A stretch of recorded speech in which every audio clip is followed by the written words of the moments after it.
लोग समझते हैं कि खाली आप बातें करेंगे और खाली दलीलें देंगे। और यारो ये जो गुलामी है ना, गुलामी, मौलाना अमजद अली साहब आज़मी रहमतुल्लाह अलैह फरमाते हैं यकदम आला हजरत का दरवाजा खुला। ये भी मेरे आला हजरत की जिंदगी है, इसे भी देखो, यकदम दरवाजा खुला तो बूढ़े इमाम के पैरों में जूता कोई नहीं और आला हजरत सर पट दौड़े। मैं करीब गया, मैंने कहा हुजूर मैं सदके जाऊं, कहाँ जा रहे हो? कहने लगे किसी ने बताया मेरा मुर्शद का बेटा रेलवे स्टेशन से गुजरने वाला है। अमजद अली देर न कर यार, कहीं शहजादा नाराज ना हो जाए। मेरे मुर्शद का बेटा, मेरे शेख का पोता, यार जरा जल्दी कर। कहते हैं आला हजरत दौड़े रेलवे स्टेशन पे। उन्हें अगर फतवे लिखने आते थे किल के रजा है खंजरे खूंखार बरकबार, तो वो ये भी कहा करते थे कैसे आकाओं का बंदा हूं रजा। बोल बाले मेरी सरकारों के दौड़े गए रेलवे स्टेशन पे। और बूढ़े शेख सदरुल शरिया कहते हैं मैंने कहा हुजूर मैं ना चला जाऊं? कहने लगे ना पुत्र, मैंने बड़ा नमक खाया उस घर का, मैंने बड़ी नौकरी करी है, मेरी अपनी ड्यूटी है, तुम्हारी तो नहीं ना। मेरे शेख फरमाते रेलवे स्टेशन पे हजरत खड़े हैं तो एक मुसाफिर उतरता, उसके करीब जाते अदब से सलाम लेते तो कहते मारेरा शरीफ से तो नहीं कोई आया? कहते वो मुसाफिर गुजर जाता, दूसरा आता तो फिर करीब जाते, कहते ओ उसके आस्थाने से तो नहीं आए, उधर से तो नहीं कोई आया। कहते सारे गुजर गए, जिन मुसाफिरों ने उतरना था उतर गए, ट्रेन चल पड़ी। तो मैंने कहा हुजूर किसी ने आपको गलत इत्तला दी थी, शहजादे तो आए नहीं। कहने लगे यार इत्तला गलत थी या ठीक थी, पर यहाँ तक आने का मज़ा बड़ा है। आप समझ सकते हैं आला हजरत के दो बेटे हैं, हुज्जतुल इस्लाम मौलाना हामिद रज़ा खान साहब और मुफ्ती आज़म आलम इस्लाम।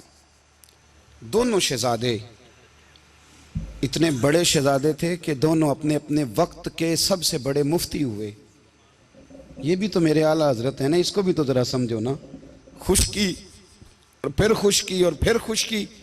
एक दिन पीर साहब ने कहा, नूरी मियाँ साहब, कि अहमद रज़ा यार वो भैंसें रखी हुई हैं तो उनको ना गीदड़ आके तंग करते हैं, तो दो कुत्ते मिल जाए ना कभी, तो चलो रात को पहरेदारी करेंगे, दो कुत्ते मिल जाएं। मैं अक्सर सोचता हूँ कि आला हजरत तो आलिम थे, उनका कुत्तों से क्या लेना देना? हजरत जी आपने कुत्तों की बात करनी थी तो किसी दुनियादार से करते, दो कुत्ते मिल जाएं तो ज़रा जानवरों की देखभाल करेंगे। फरमाया हुजूर सवेरे ही आ जाएंगे। भाई आपका तो ये शुगर लेनी, तो आप कहाँ से लाएंगे? दिन चढ़ा तो दोनों बेटों के गले में रस्सियाँ डाली।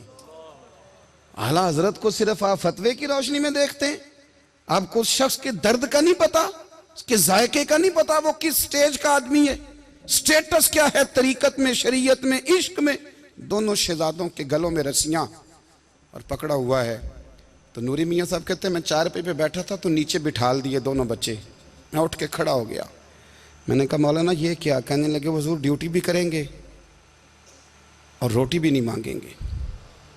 जिन्हां तना विच इश्क न रचिया कुत्ते ना थी चंगे, मालक दे कर राखी कर दे साबर भुखे नंगे। किधर गया ज़ौक़, किधर गया वो दर्द? अब पीछे बारी आई रसूलुल्लाह के प्यार की, जब बारी आई नबी पाक की मोहब्बत की, तो फिर फाजिल बरेलवी का कद अगर लिखने में कमाल है ना, तो महबूब के प्यार करने में भी कमाल है। उन्होंने ना सारी ज़िंदगी, यानी सारी ज़िंदगी ये कह के गुजार दी कि इश्क तेरे सदके जलने से छुटे सस्ते, जो आग बुझा देगी वो आग लगाई है। एक सैयद साहब थे, मकान बन रहा था आला हजरत का, तो सामने ना बिल्कुल लाइब्रेरी थी। तो जब मकान बन रहा होता है तो तब सारे मिस्त्री मजदूर अंदर ही होते हैं, तो सब का आना जाना था, सब लोग आते जाते थे बिला झिझक। तो वो सैयद साहब भी एक दिन आ गए, सामने लाइब्रेरी में मिले, फिर चले गए। कुछ दिनों के बाद घर मुकम्मल हो गया, अब औरतें भी आ गईं। तो शाह जी को पता नहीं था, वो पुराना माहौल समझ के ना मौलाना जफरुद्दीन बिहारी कहते हैं पुराना ही माहौल समझ के तो अंदर आ गए, और जैसे ही अंदर दाखिल हुए सामने घर की औरतें देखी तो शाह जी माजरत माजरत माजरत करते परेशान हो गए। और फिर जब दोबारा पलटने लगे तो आला हजरत दौड़ के गए, हाथ चूमे, कहने लगे शाह जी आपको तो पता नहीं था, और आप मेहरबानी करें ये माजरत वाला लफ्ज़ वापस लें, ये मेरे घर की औरतें नहीं, ये तो सैयदों की बांदियाँ हैं, ये तो नौकरानियाँ हैं, तो आप मेहरबानी करें, ये अंदाज आपका जो है ये दुरुस्त नहीं, आप मेहरबानी फरमाएं अंदर आए। और फिर सारे ख़ानदान को लेके पर्दे के पीछे खड़ा किया और कहने लगे शाह जी को गलती लग गई, उन्होंने हमसे माजरत की, अब हम सारे मिल के उनसे माजरत करेंगे, इसलिए कि ये रसूलुल्लाह का ख़ानदान है।